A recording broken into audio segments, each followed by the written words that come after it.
Hello and welcome to today's edition of the Women in Streaming Media Education Podcast. I am very excited to be joined by Belén, who I've known for nearly a year now, working together at the SMPTE conference last year. Now, Belén is incredibly talented lady, and I'm super glad to have not only had her appearing on this podcast, but also she helped support me bring it together, and gave me lots of ideas of how we could put this together. So big shout out to Belén for not only appearing on the podcast, but also supporting the development of it in the first place. So she is an executive consultant innovation at Terra. She is actually doctor, so she has a doctorate for multimedia localization. She's a professional with over a decade of experience in localization industry, and she's had various roles in multiple companies, mainly language service providers, research and consultancy firms, as well as technology service providers.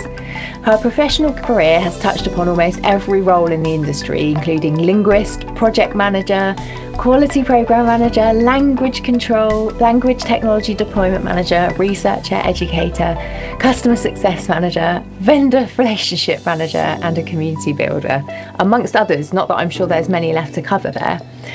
She has a unique experience having completed all of these roles, which really give her a deep understanding of the industry.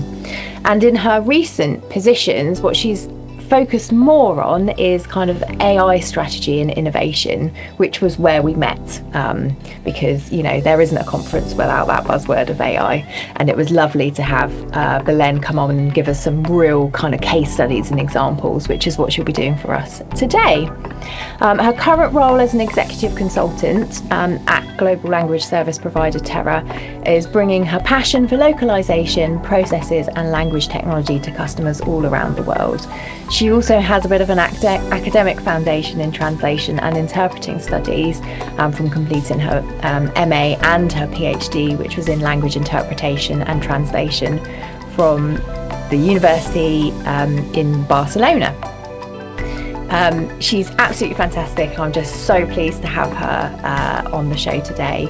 And don't forget to check out the blog afterwards, where you can get a little bit more information about Belén's work and the things that she discusses in the show.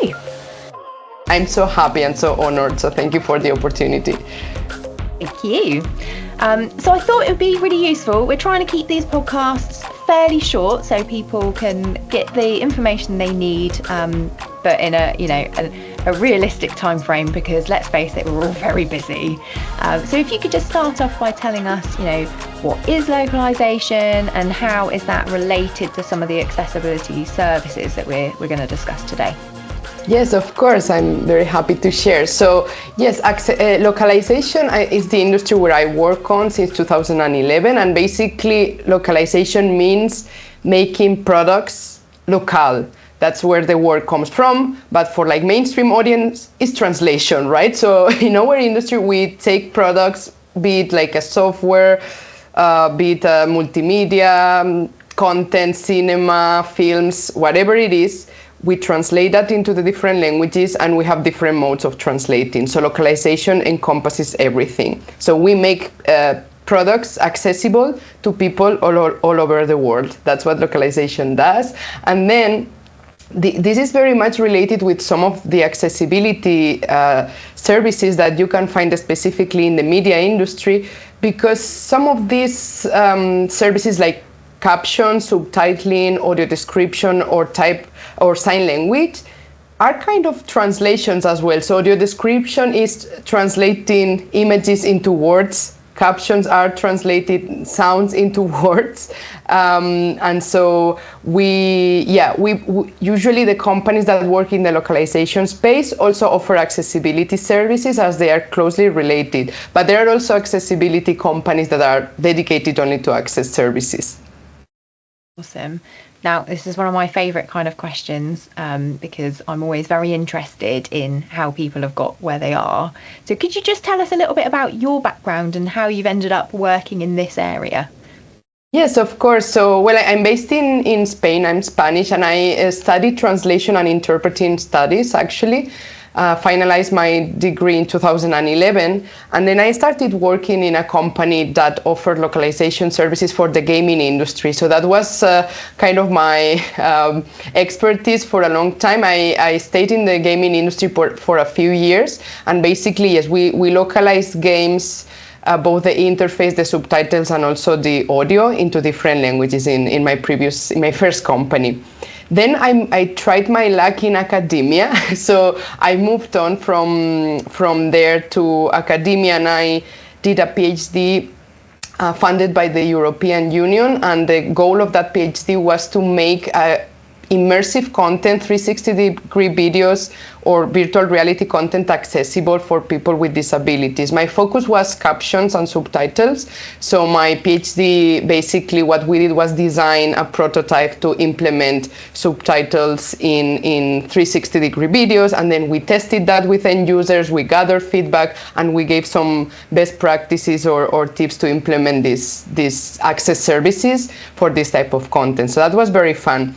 After that, I worked as a researcher and consultant for the industry in the localization and accessibility verticals, specialized in gaming and multimedia.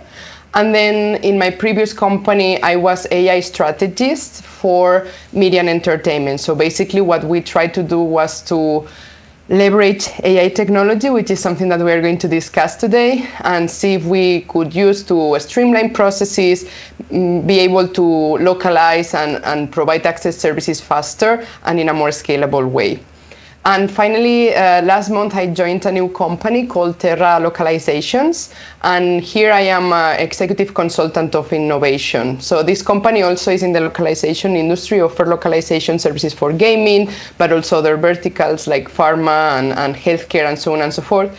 And my main role is to create an innovation program and be able to, again, create new services, new products, implement technology in our workflows for, benefiting our customers and so on and so forth. And I'm having so much fun. I mean, that's the main thing, but also awesome. Thank you.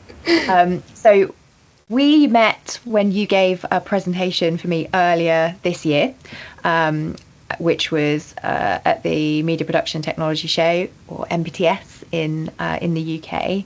And as part of that presentation, you gave a kind of overview of the current state of accessibility in media, with some quite surprising statistics. It would be great if you could share some of that information with our audience today. Yes, of course. I mean, this is something that most people might not realize, but there are certain things that, we are very privileged and we don't think about accessibility or even as if you're English native speaker, even about localization, because most things are in English, but it has a big impact in people around the world. So before jumping into the specific stats of streaming platforms, just a reminder about disability stats around the world. So according to the World Health Organization, 16% of the population has some sort of significant disability. So a lot of people around the world. And specifically disabilities that are related to consuming media content. So there are 2.2 billion people who have some sort of near or distance vision impairment, and over 5% of the population have some hearing impairments as well. So it's a lot of people that sometimes content creators or developers don't consider when creating their products. But to me, actually, accessibility is, or even localization is not just about disability, but it's just inclusive and good user experience design or user interface design, because we can all benefit from that. And just a little anecdote, but last week I was traveling to the US and I spent a lot of time in the plane, and it was Lufthansa, by the way. Lufthansa, make a note about this. And so I was trying to watch shows and films. They had a great catalog, but none of them contained subtitles. And when you're in a plane, it's difficult to hear even if you have your earphones. Also, you have to use the really bad earphones because they still don't have Bluetooth, so not the good ones with the noise cancelling and all that.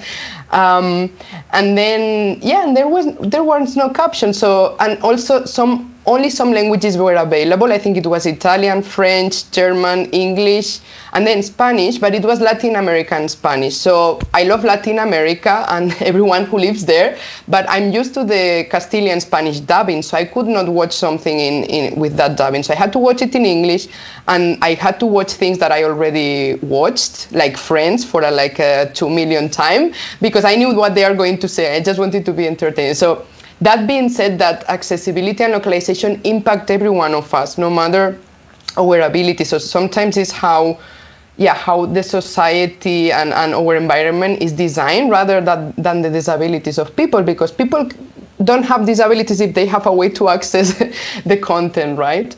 And that being said, yes, it's very interesting, and we can share a link to a report maybe in the podcast and the blog, because this report is really interesting. But these researchers analyze the different streaming platforms for a European project, and they realized that while captions we are doing more or less okay across Netflix, Prime Video, and Disney Plus, so almost 100% of the content is captioned in English.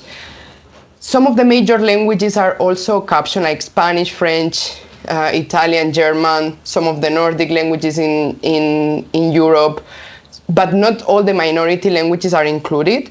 And also, one thing that is important to notice for subtitling is that when you enter the streaming platforms and try Spanish subtitles, for example, you are having subtitles that are translations, but you don't have captions with the sound information, the paralinguistic information that a deaf person might need in order to actually understand what's going on. So that's another thing to consider. But things are even worse when it comes to audio description. It's crazy that only 12% of content across these three platforms, Netflix, Amazon, and Disney Plus, only 12% is audio described. But what is even more shocking is that more than half of those audio descriptions are in English. So very little audio description in any other language. There's very few audio description in Spanish, French, German, but if you go to Czech, there's like 0.0001% of content audio described. So we are neglecting many blind users or users with visual impairments, because we are not offering this. They cannot use these services, which is crazy in my opinion. So there's clearly a lot of room for improvement. Yeah, definitely. I think I'm really happy that you could share that expanse of people's experience as well, from your experience on the plane right to just that content not being available at all for somebody, which I don't know, in 2024 you kind of are surprised that is still the case. So yes, we will definitely share some of the details of the information that you were talking about there in the other kind of streams of this education content. So thank you for kind of highlighting that for people who may, like me, not be aware that is the case. So that being said, we are now looking at, and obviously in your previous role and your current role, looking at the technical ways around some of these issues, because the technology is there, but perhaps there are kind of resource reasons that there's limited available content at the moment, and what we love to say is, well, AI will come and solve that for everything, won't it? Which to some degree, I think you can tell us that is the case. So let's start with the, how that might help us a little bit, and then maybe go into the limitations.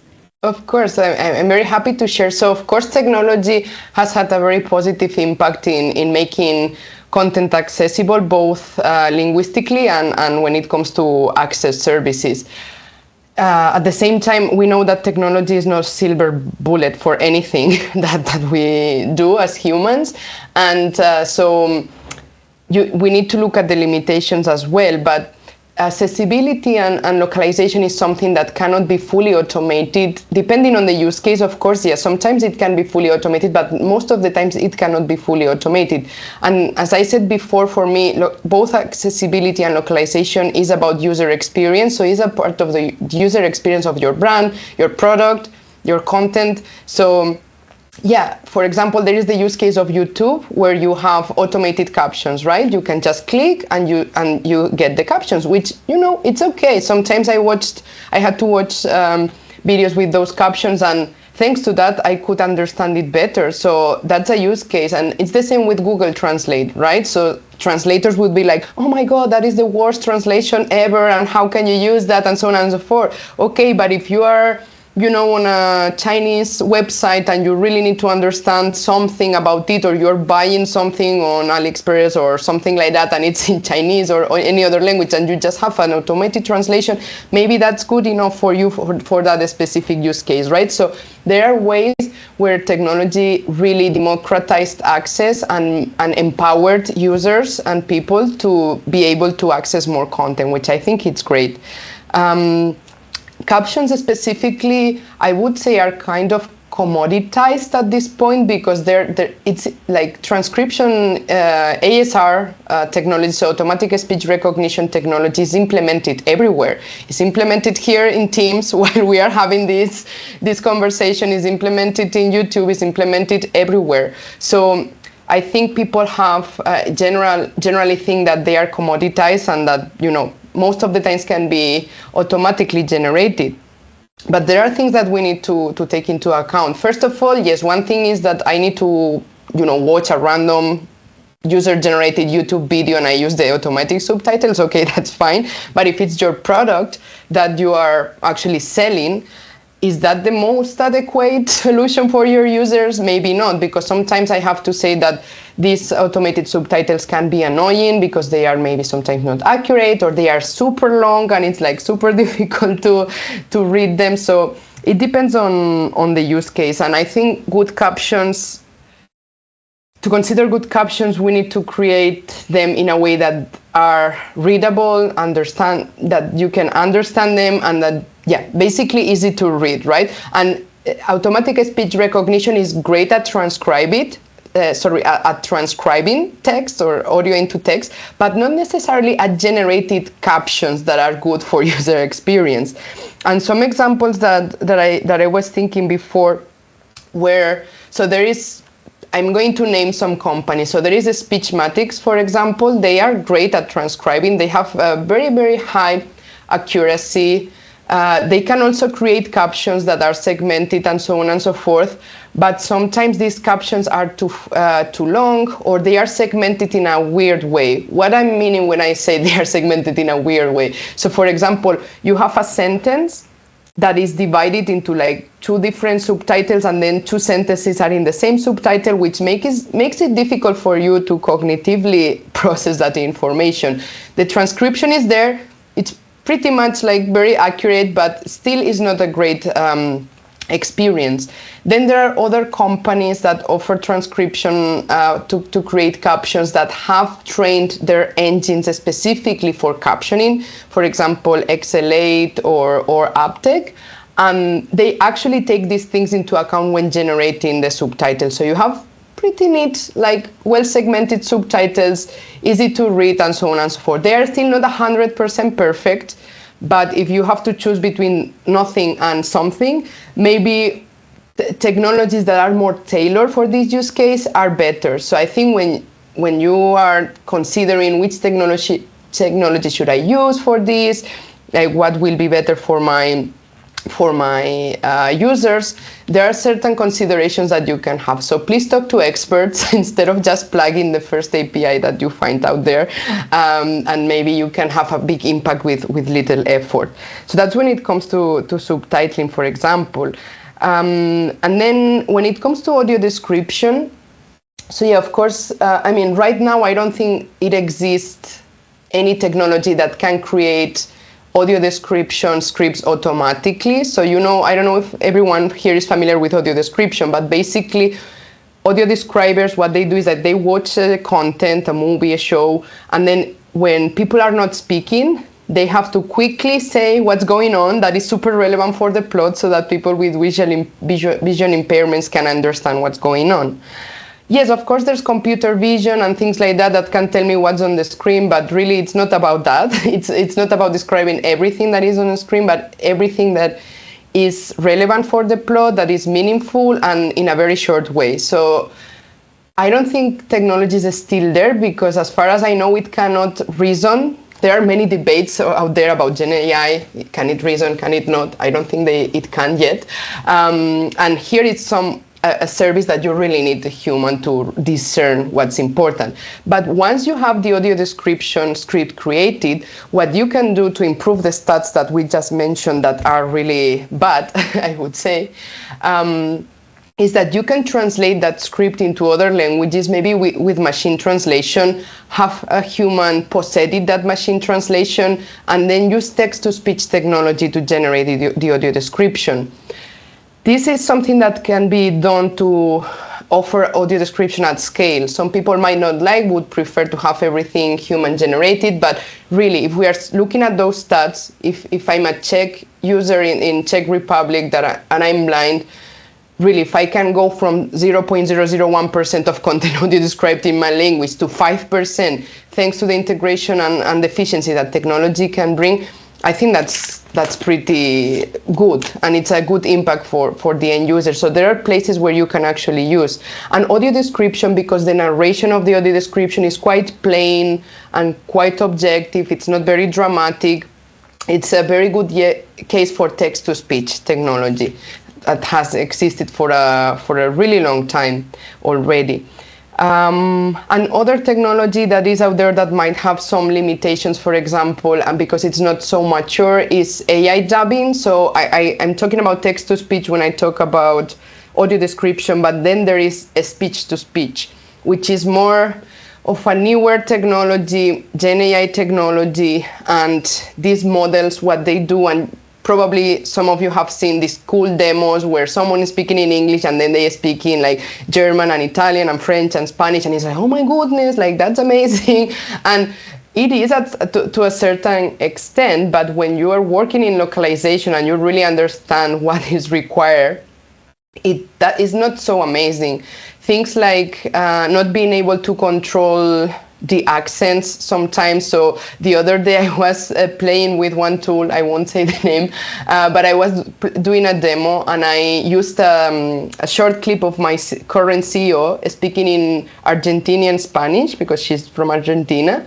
And then I used this tool to localize it dub it into English, and it came up with English with Indian accent, with like it's cute, like I love Indian accent, but maybe that's not what I was intending when I was localizing that. And I couldn't change it in the sense I cannot control which accent I'm using, because these models, these Gen AI models, the more data, the better. So they just put all speakers together with all the different accents, and now that is really bad for localization, apart from any more other limitations with this technology. If you really want to use it for a product that people are paying for, right? If you're a content creator and you want to use it for your like Instagram or YouTube, like great, it's up to you. People are not paying you for that, but for a real brand, the technology is still a little bit immature. So those are things that we need to consider before jumping into AI. But at the same time, it can open many possibilities for us to improve. Yeah, definitely.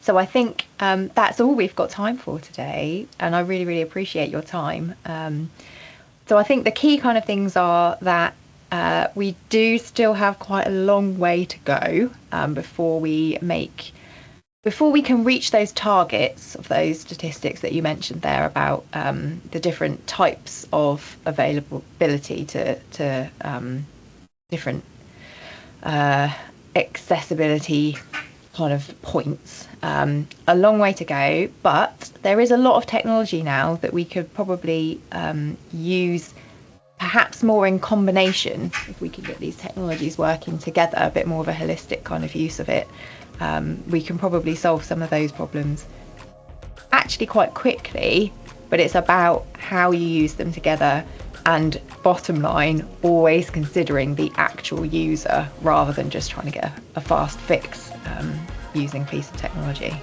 Exactly.